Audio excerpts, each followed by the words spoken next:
네, 안녕하세요. 주식은 역시 끼리끼리새 끼리씨입니다. 안녕하세요, 이름들. 자, 오늘 증시도 다이내믹합니다. 갑자기 포를 발사했니 많이 하면서 주가가 쭉 떨어졌다가 다시 올라가는 그런 흐름이 나오고 있는데, 그러다 보니 아직까지 걱정이 많으신 기분들도 많으실 거라고 생각합니다. 자, 모든 것들이 안정적이고 그리고 잘 되길 바라며 오늘의 뉴스 한번 확인해 보도록 할게요. 첫 번째, 이제 대선이 얼마 남지 않았습니다. 그리고 설문조사를 했는데 이번에 투표를 무조건 한다, 이렇게 많은 사람들이 83%에 달한다고 합니다. 당연히 기름들도 전부 다 투표 참가하시겠죠. 그리고 다음입니다. 지금 투자할 ETF 그리고 안되는 ETF를 알아보도록 하겠습니다. 다음으로 세 번째, 구글, 애플처럼 개인정보 보호를 시작한다고 하는데요. 그렇다면 가장 피해를 보는 게 누굴까요? 맞습니다. 메타죠, 메타. 페이스북과 같은 SNS 기업들은 당연히 피해를 받을 수밖에 없을 것 같습니다. 그리고 마지막입니다. 요즘 들어 골드만 뉴스가 좀 많네요. 골드만이 추천하는 미국 주식을 알아보도록 하겠습니다. 매일매일 주를 위한 경제뉴스 10분 정리. 오늘은 22년 2월 17일 목요일입니다. 벌써 목요일이네요. 같이 공부하시죠. 렛츠 get it! 자, 오늘의 경제뉴스 조금 바뀌었죠? 이번에 바꾼 게 마음에 드셨을지 모르겠습니다. 항상 기분들이 읽으실 때, 그 다음에 보실 때 가장 깔끔하게 만들 수 있도록 최선의 노력을 다하도록 하겠습니다. 그리고 이렇게 열심히 바꿨는데 좋아요 누르시면 저 기리시 열심히 춤을 춥니다. 어젯밤 뉴스를 확인해 보도록 하겠습니다. 오늘 확진자 10만명 근접 예상. 오미크론 변이 확산으로 코로나19 확진자가 폭발적으로 증가하고 있는 가운데 오늘 확진자 수가 10만명에 근접할 것으로 예상이 된다고 합니다. 그리고 결과는 9만명이 넘게 나왔죠. 그래서 결국 이번 달 초에 나왔던 그 기사, 이번 달 말에는 13만명이 넘을 거다, 이런 이야기가 나왔는데 그게 진짜구나, 이러한 생각을 해볼 수 있습니다. 그리고 지금 속도가 조금 빠른가 봐요. 이러한 추세라면은 이달 말에는 20만명에 육박하는 수준으로 불어날 것으로 현재 보고 있다고 합니다. 그리고 플러스 확진자가 이렇게 늘어나는 와중에도 과연 이번 주에 거리두기를 완화를 할지 그 부분도 관심이 쏠리고 있다고 하네요. 다음 뉴스입니다. 어제 저녁에 가장 뜨거운 뉴스는 바로 이거겠죠. 인플레를 73번이라 언급한 연준 의사로, 자, 페드가 인플레이션에 대한 우려로 당초 예상보다 더 빠른 속도로 금리 인상과 양적 긴축에 곧 나설 것임을 시사했습니다. 그러니까 페드가 지금 하려고 하는 모든 것들이 전부 다 인플레를 잡기 위해서, 물가 상승을 잡기 위해서라고 볼 수 있겠죠. 어제 저녁에 공개한 FOMC 의사록에는 인플레이션이라는 단어가 무려 73차례나 등장을 했다고 합니다. 그리고 회의 참석자 대부분은 물가 상승률이 기대한 만큼 내려가지 않는다면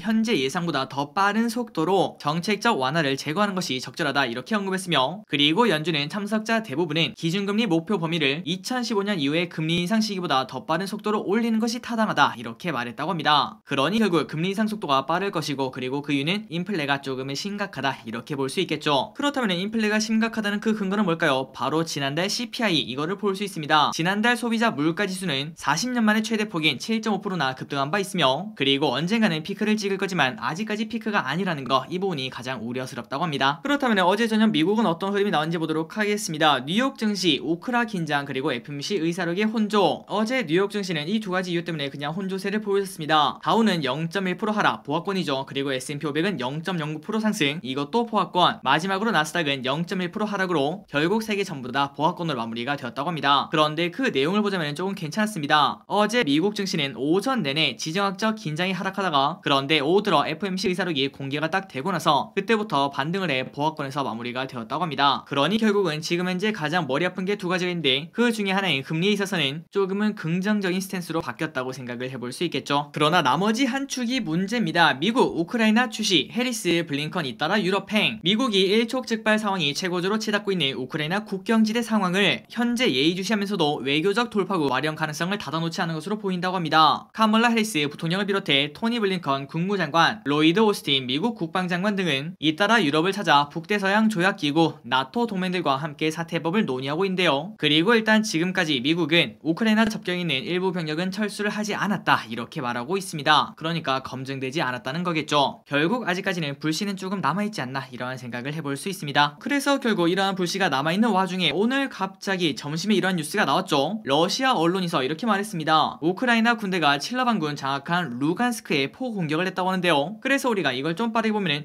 야, 우크라이나가 러시아를 때렸다고 미친 거 아니야? 이런 말을 해볼 수 있었습니다. 그런데 그런데 글자를 하나하나 읽어보자면은 우크라군이 칠러 반군을 공격을 했다고 하죠. 그러니까 러시아 군대를 공격한 게 아니라 원래 우크라이나는 예전부터 내전 중이었습니다. 그러니까 내전 가운데서 이러한 소식이 들렸다는 소리겠죠. 물론 이러한 불똥이 갈수록 커져서 엄청나게 큰 뉴스가 될 수도 있겠지만, 그런데 일단 지금 봤을 때는 아마도 자라보고 놀란 것은 소뚜껑 보고 놀란 게 아닌가 이런 생각을 해봅니다. 그래서 결국 지금 녹화 시간 기준 아직 2시가 채 되지 않았습니다. 일단 지금 봤을 때는 증시가 쭉 빠졌다가 다시 반등을 하고 있는데 장 마지막까지 이 기조가 이어졌으면 좋겠습니다. 다음 뉴스입니다. 요즘 들어 많이 나오고 있는 골드만삭스 변동성 장세 추천 종목 모더나, 알파벳, 마이크론 등등등. 혹시나 최근 들어 미국 주식을 하시는 기분들 위해서 한번 이렇게 준비를 해봤습니다. 그리고 우리가 만약에 미국 주식을 하지 않더라도 결국은 전 세계가 같이 움직이지 않겠습니까? 그렇기 때문에 우리가 골드만이 이 주식을 왜 추천하는지 그런 것들을 한번 볼 필요는 있다고 생각합니다. 골드만삭스가 최근 미국 증시가 급변동하는 가운데 장기적인 관점에서 저가 매수할 만한 우량 기업을 추천했습니다. 그리고 추천 조건은 골드만삭스는 강력한 실적 기반과 높은 이익률, 그리고 시가총액 평균 이상의 잉여 현금 흐름 수익률 등을 기준으로 우량주를 선별해 공개를 했다. 합니다. 빠르게 보도록 할게요. 일단 대부분은 IT 그리고 헬스케어였습니다. 반도체 기업으로는 마이크론 테크놀로지 그리고 퀄컴을 꼽았고요. 또한 반도체 테스트 장비 회사인 테라다인이 추천 목록에 올랐다고 합니다. 다음으로 헬스케어주로는 코로나 백신 제조업체 모더나가 추천되었는데요. 모더나는 잉여 현금 흐름 수익률이 20%로 추천 우량주 중에서 가장 높았다고 합니다. 그리고 매출 총 이익률도 56%로 가장 높았다고 하네요. 그리고 또한 신약 개발업체 리제네론, 에너지회사 코테라 에너지도 잉여 현금 흐름 수익률이 15%와 12%로 매수할 만한 우량주로 선정되었습니다. 구글의 모기업인 알파벳은 빅테크 중 유일하게 추천이 되었다고 합니다. 그리고 이 외에도 게임회사 일렉트로닉 아츠, 자동차 내비게이션 및 웨어러블 기기 제조업체인 가민, 차량 전조 등 제조업체인 젠텍스 등이 골드만삭스의 추천 목록에 올랐다고 합니다. 다음 뉴스입니다. 구글, 애플처럼 개인정보 이용 막는다. 메타 주가 2% 하락. 구글이 자사 모바일 운영체제인 안드로이드에 쌓인 개인의 모바일 활동 내역을 외부에 넘기지 않기로 했다고 합니다. 이에 따라 개인의 활동 정보를 기반으로 광고 수익을 올렸던 페이스북의 모기업인 메타 플랫폼은 추가 타격을 피할 수 없다고 하는데요. 그리고 이미 애플은 지난해 개인의 모바일 활동 내역을 무단으로 외부에 유출하지 않기로 하면서 메타의 어닝쇼크를 안긴 바 있다고 합니다. 참고로 어닝쇼크는 기업 실적이 예상치보다 저조한 걸 말합니다. 그러니까 기업 실적이 안 좋은 걸 말한 게 아니라요, 기업 실적이 예상보다 안 좋은 걸 어닝쇼크라고 하죠. 그리고 그 반대로 예상보다 좋은 거는 당연히 어닝 서프라이즈라고 한다는 거 참고하시면 좋을 것 같습니다. 관련 내용을 조금 더 보도록 하겠습니다. 구글은 16일 개인 데이터를 담고 있는 광고 아이디의 외부 유출을 막겠다고 밝혔습니다. 광고 아이디는 구글이 핸드폰 달말기에 부여한 고유한 값으로 안드로이드에서 이용자들의 활동 내역을 데이터로 기록하는 역할을 하는데요. 그동안 구글은 이 광고 아이디를 광고업체에 판매해왔고, 광고업체들은 이 광고 아이디를 통해서 이용자들의 관심사를 파악해 표적 광고를 할 수 있었습니다. 그러니까 저기듯이 주식 투자를 많이 하면은 기리세 주식노트 유튜브를 딱 봤을 때 주식에 관련된 그러한 광고가 많이 붙는다고 생각을 해볼 수 있겠죠. 그게 바로 이 광고 아이디 때문에 그렇다고 볼 수 있겠죠. 자, 그렇다면은 가면 갈수록 광고 시장은 조금 침체가 될 것 같은데요. 그러니까 예를 들어 저 기릿은 화장품에 진짜 관심이 하나도 없는데 저한테 이제 화장품 광고가 될 수 있다는 겁니다. 전혀 효과가 없겠죠. 하지만 꼭 그런 건 아니었습니다. 구글은 앞으로 이용자들의 구체적인 활동 기록을 담은 광고 아이디를 판매하는 대신에 이용자의 관심사를 350개 주제로 분류해 판매를 하겠다고 밝혔다고 합니다. 그러니까 우리가 지금 생각해봤을 때 개인정보는 보호를 하되, 그런데 관심사를 촘촘히 분류해서 다시 판매를 하겠다는 소리겠죠. 그렇기 때문에 광고 타겟팅은 여전히 이어지지 않겠나 이러한 생각은 해볼 수 있을 것 같습니다. 다음 뉴스입니다. 최근 들어 반도체가 좋다 이런 이야기가 계속 나오고 있죠. 한 번 더 확인해 보도록 하겠습니다. 겨울 가고 봄 오나 움츠렸던 삼성전자, SK하이닉스 반등 시동. 지난해 공급 과잉으로 약세가 지속되었던 반도체 시장이 예상보다 빨리 개선될 것이라는 분석이 나오고 있습니다. 그러다 보니 삼성전자 그리고 SK하이닉스 등 반도체 관련주의 이른 봄이 찾아올지 주목이 되는 중이라고 합니다. 바로 작년이었죠. 삼성전자는 지난해 1월 9만원 선을 웃돌면서 10만 전자에 대한 기대감을 키웠었습니다. 하지만 연초 이후 지지부진한 흐름을 지속적으로 보이면서 주가는 6만원까지 주저앉았는데요. 그런데 그 와중에 다시 또 반도체 업황이 예상보다 빠르게 개선될 것이다 이러한 전망이 나오니까 올해 들어서는 8만원 턱밑까지 주가를 회복을 하고 있다고 합니다. 그리고 플러스 하이닉스도 마찬가지겠죠. 지난해 3월 15만원까지 올랐지만 하이닉스도 마찬가지로 메모리 반도체 업황 우려로 인해 10월 9만원까지 내려왔다가, 그런데 그 이후에 개선 전망에 다시 13만원까지 회복된 상태라고 합니다. 그러니 하이닉스는 벌써 저점 대비 40% 정도 올랐다는 소리겠죠. 그리고 중요한 거는 추가적인 상승이 현재 예상이 된다고 합니다. 지난 15일 뉴욕 증시에서 반도체 관련주인 엔비디아는 9.2%나 급등했으며 AMD 6.3%, 그 다음에 마이크론 테크놀로지 6.3% 이렇게 전부 다 상승 마감한 바 있다고 합니다. 그렇다면 이렇게 반도체 훈풍이 불어온 이유가 뭔가 봤더니 하반기부터 반도체 메모리 가격 상승 전환이 예상된다 이렇게 보고 있습니다. 그러니 이 말을 다시 말하자면 실적이 오를 거니까 주가는 이미 선반영을 하고 있다고 볼 수 있겠죠. 그리고 플러스 이 선반영은 지속적으로 유지될 확률이 꽤나 높다고 합니다. 키움증권 연구원은 공급 과잉에 시달리던 반도체 산업은 올 연초를 지나면서 안정세를 찾아가고 있으며 중국 시안 지역 록다운과 국내외 코로나19 재확산이 고객들의 구매 센티멘트를 빠르게 개선시키고 있고 연초 이후 급격히 나타나고 있는 경기 불확실성 확대가 메모리 반도체 공급업체들의 신규 증설 계획을 대폭 감소시키고 있다고 합니다. 그런데 우리가 지금 딱 봤을 때 뭔가 좀 이상합니다. 메모리 반도체 공급업체의 신규 증설 계획을 감소시킨다. 우리가 이거를 처음에 딱 봤을 때는 이거 공장을 많이 안 지으면 당연히 손해 아닌가요? 이렇게 말할 수 있는데요. 그런데 그 와중에 이렇게 감소하는 게 호재라고 하는 이유는 바로 수요와 공급 때문에 그렇죠. 자, 아무리 장사가 잘 돼도 공급이 엄청나게 늘어나면은 당연히 수요보다 공급이 많기 때문에 가격은 떨어질 수밖에 없습니다. 수익률이 나빠진다는 소리겠죠. 그런데 그 반대로 장사가 잘 안 되더라도 공급이 많이 줄어든다면은 그때는 또 정말 아이러니하게도 공급보다 수요가 많기 때문에 가격이 올라가고 그렇다면 수익률이 좋아지는 그러한 그림이 나온다라고 생각을 해볼 수 있습니다. 그러니 결국은 이렇게 메모리 반도체 공급업체들의 신규 증설 계획이 대폭 감소되니까 앞으로 공급이 줄어들겠구나 이러한 호재라고 볼 수 있다는 거겠죠. 그리고 여기에 부품 공급 부족으로 인해 인부 반도체 장비의 리드 타임이 1년 수준까지 길어지고 있어 참고로 리드 타임은 물품 발주부터 물품이 납입될 때까지 기한입니다. 그러니까 반도체 장비를 요청을 했는데 1년이나 걸린다는 소리겠죠. 그래서 결국 올해 예정된 메모리 반도체 증설 물량도 적기에 공급되기에 어려움이 있기 때문에 이 또한 공급 부족을 만들 수 있다는 소리입니다. 결국 이 같은 환경 변화는 올해 2분기 디램과 낸드의 고정 가격 협상에 긍정적으로 작용하며 본격적인 업황 턴어라운드의 신호탄이 될 것이라고 내다봤다고 합니다. 그래서 한번 차트를 보도록 하겠습니다. 삼성전자는 조금 약합니다. 8만원에서 아직까지 회복을 못하고 있죠. 그런데 그 반면 SK하이닉스는 얼마 전의 고점을 그대로 뚫어내는 걸 확인할 수 있는데요. 그러니 결국 지속적인 추가 상승을 기대를 해볼 수 있을 것 같습니다. 그러니 여러분들 반도체 지금 현재 정말 좋다고 하니까 너무 걱정하지 마시고요. 혹시나 갑자기 반도체에 대해서 부정적인 시각이 나오거나 아니면 매도 사인 그런 것들이 나온다면 그때그때 빠르게 알려드리도록 하겠습니다.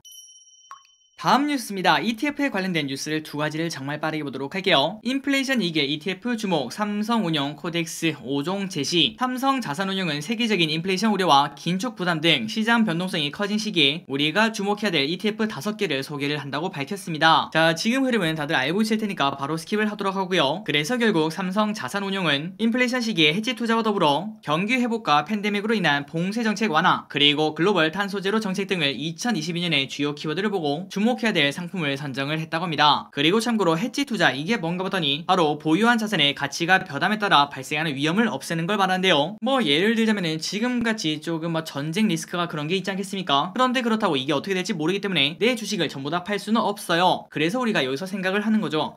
야, 전부 다 팔 수는 없고 그냥 한 10% 정도만 판 다음에 그리고 그 10%로 인버스 아니면은 유가 그리고 원자재 이런 곳에 조금 분산 투자를 해놔야겠다. 그러니 결국 이 말이 무슨 소리냐면은 설령 전쟁 노이즈 때문에 주가가 조금 떨어지더라도 그때는 오히려 원자재 그리고 인버스 이런 기업들은 오르지 않겠습니까? 그리고 그 결과는 바로 나의 포트폴리오가 조금 안정화된다고 생각을 해볼 수 있습니다. 이게 바로 해지 투자라고 생각하시면 될 것 같아요. 그래서 5가지를 말했다고 하는데 뭐를 말했는지 보도록 하겠습니다. 삼성운용은 환율 변동에 영향을 거의 받지 않고 오로지 안전자산인 금에 투자할 수 있는 코덱스 골드 선물 ETF 이거를 추천했고요. 그리고 미국 대표지수에 투자하고 배당금이 자동으로 재투자되는 코덱스 미국 S&P 500 TR ETF 이거를 추천했습니다. 그리고 나머지 3개가 뭔가 봤더니 경기회복과 인프라 투자 확대 수혜가 예상되는 코덱스 미국 S&P 산업재 ETF, 물가 상승률에 연동한 임대료 구조로 금리 인상 타격이 제한적이며 경기 리오프닝 수혜가 예상되는 코덱스 다우존스 미국 리츠 ETF, 그리고 마지막으로 글로벌 친환경 정책 강화에 따른 코덱스 유럽 탄소 배출권 선물 ETF 이렇게 5가지를 추천을 했다고 합니다. 그리고 이런 말도 덧붙였다고 하네요. 경기 회복에 따른 통화정책 정상화라면은 기업의 현금 흐름이 좋아지거나 개선될 수 있는 섹터에 투자할 필요가 있다라고 했습니다. 그러니 결국 실적이 무조건 깡패라는 소리겠죠. 그래서 저기듯이 오늘 아침에 5가지를 하나하나 살펴봤는데 그 중에 가장 추천할 만한 거는 바로 이거더라고요. 코덱스 미국 S&P 500 TR. 자, 말 그대로 미국 S&P 500에 투자한다고 생각하시면 될 것 같고, 그리고 마지막에 붙어있는 TR이 뭔가 봤더니 자, 우리가 주식에 투자하면 배당금 받지 않겠습니까? 그리고 ETF에도 당연히 배당인데요. 그걸 우리는 분배금이라고 부르죠. 그런데 이렇게 TR이라고 적혀있는 거는 배당금, 그러니까 분배금을 우리한테 주지 않고 그걸 그대로 이 ETF에다가 그냥 녹여낸다고 생각하시면 될 것 같습니다. 그러니 그냥 편하게 생각하자면 그냥 자동 재투자라고 생각해 볼 수 있겠죠. 그래서 혹시나 기대분들이 지금 당장 진짜 미국에 투자하고 싶다 이러한 생각이 있다면은 이거 한번 투자해 보시는 것도 괜찮을 것 같습니다. 그리고 다음입니다. ETF 관련 소식을 하나 더 보도록 하겠습니다. 금리 인상기에 강세인 ETF가 따로 있다고 하는데요. 국내외 중앙은행들의 기준금리 인상이 이어지면서 변동성 장세가 심화가 됩니다. 이 내용은 우리가 다 아는 내용이죠. 그래서 증권가에서는 금리 인상기에는 상대적으로 강세를 볼 수 있는 ETF, 에너지, 금, 리츠를 꼽았다고 합니다. 그러니까 우리가 위에 봤던 5가지랑 거의 비슷한 걸 확인할 수 있죠. 그런데 우리가 지금 딱 생각해보니까 근데 에너지랑 금 그리고 리츠 이거를 왜 투자해야 되는가 이러한 생각을 해볼 수 있는데요. 증권가에서는 우리가 지금 투자할 만한 ETF를 바로 과거 사례에서 확인할 수 있다고 합니다. 그리고 그때가 언젠가 봤더니 바로 2004년에서 2006년이라고 한데요. 그때 당시에 가장 양호한 성과를 나타낸 국가건영 ETF는 중남미 ETF였다고 합니다. 그런데 우리가 중남미에 투자하기는 조금 어렵겠죠. 그런데 강세 요인이 뭔가 봤더니 바로 에너지 그 다음에 원자재 가격 상승이 꼽혔다고 합니다. 그러니 결국 에너지와 원자재 가격이 쭉쭉 올라가니까 이거를 수출하는 중남미 국가들이 주가가 좋았다는 소리겠죠. 그래서 그 당시에도 에너지 ETF가 각광을 받은 바 있다고 합니다. 그리고 또한 인플레이션 해지 목적으로 투자하는 금 ETF 또한 주목을 받았으며 마지막으로 부동산 리츠 ETF는 금리 인상에 임대료 상승 기대감이 몰리면서 비교적 강세를 보였다고 합니다. 그러니 우리가 지금 이제 ETF를 투자한다면 이렇게 3가지를 꼽을 수 있다는 거겠죠. 에너지, 금, 부동산 리츠. 그러나 그 반면 하면 안 되는 ETF도 분명 존재했다고 합니다. 물론 이거는 과거의 사례이기 때문에 지금 무조건 이렇다 이렇게 말할 수는 없겠지만 참고할 필요는 있겠죠. 그 반면 채권 ETF, 테크, 반도체, 바이오 ETF는 이 기간 약세를 보였다고 합니다. 그리고 그 이유는 바로 성장주는 금리 인상의 쥐약이기 때문이라고 볼 수 있겠죠. 그렇기 때문에 과거를 딱 보자면 현재 기준으로 성장주 테마 ETF가 지금은 상대적으로 약세를 나타내지 않겠나 이러한 생각을 충분히 해볼 수 있다고 합니다. 다음 뉴스입니다. 유권자 83% 이번 대선 반드시 투표 18대 대선 이후 최고치를 나타냈다고 하네요. 자, 유권자 10명 중 8명은 3월 9일 열리는 20대 대통령 선거에서 반드시 투표할 계획인 것으로 나타났다고 중앙선거관리위원회가 밝혔습니다. 그리고 이 수치는 선관위가 최근 10년간 공직선거를 앞두고 실시한 투표 의향 조사에서 가장 높은 것으로 나타났다고 하는데요. 그래서 얼마나 투표를 했나 봤더니 18세 이상 유권자 1,500명을 조사한 결과 이번 대선에서 투표를 하겠다 이렇게 말한 사람들이 83%에 달했다고 합니다. 그리고 이 수치는 18대 대선을 포함해 그 이후에 진행된 투표 의향 조사에서 가장 높은 수치인데요. 대선 기준으로 보자면 18대가 78% 그리고 대통령 탄핵으로 조기에 치러진 19대 대선 때는 82.8%를 각각 기록했는데 그보다 조금 더 높게 나왔다고 볼 수 있겠죠. 물론 이번 설문에 참여한 사람들이 1,500분밖에 되지 않기 때문에 플러스 마이너스는 감안을 하겠지만 어쨌든 이렇게 높게 나온 결과가 나왔다고 합니다. 자, 그래서 개인적으로 조금 궁금했습니다. 과연 우리가 한번 투표를 하면 어떤 결과가 나올까요? 그래서 기분들이 이걸 딱 보시면은 그때 아마도 커뮤니티에 투표가 하나 올라갈 건데요. 그게 보이시면은 한번 투표를 해주시면 감사하겠습니다. 그리고 절대 그 안에서는 절대 정치 얘기는 금지라는 거 알고 계시죠? 과도한 욕설, 과도한 비방 등등등 그러한 정치 얘기는 바로 삭제가 된다는 거 미리 알려드리도록 하겠습니다. 그리고 이 영상뿐만 아니라 다른 영상도 마찬가지라는 거 당연히 알고 계실 거라고 생각합니다.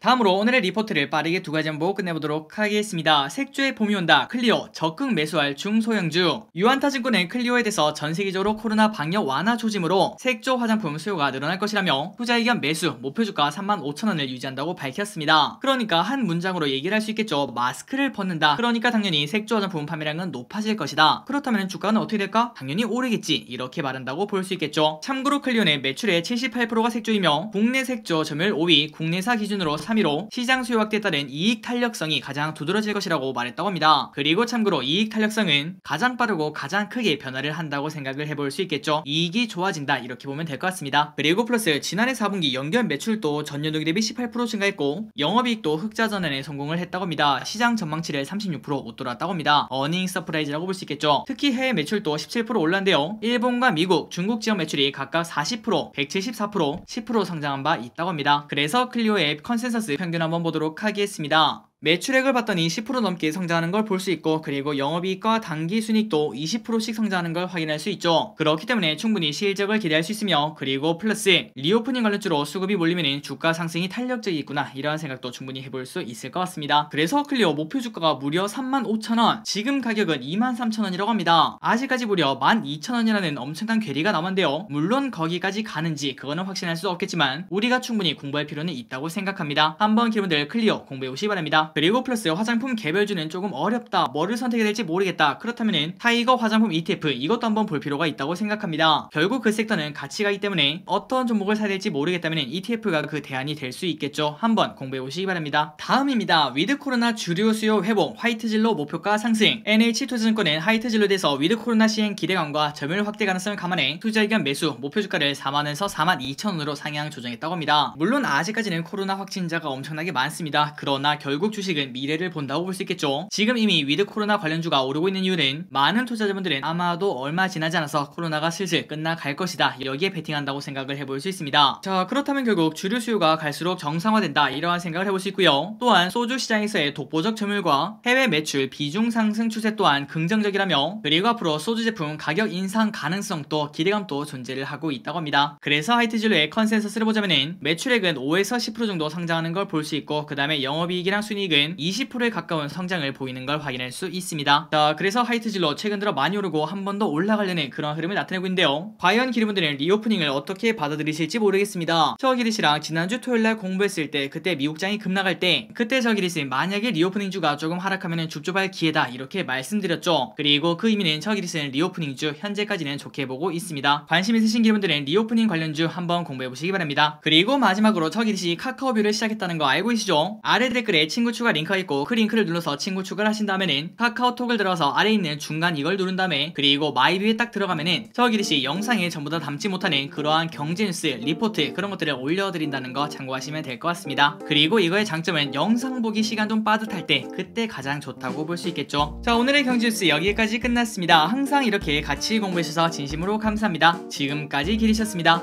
빠이요.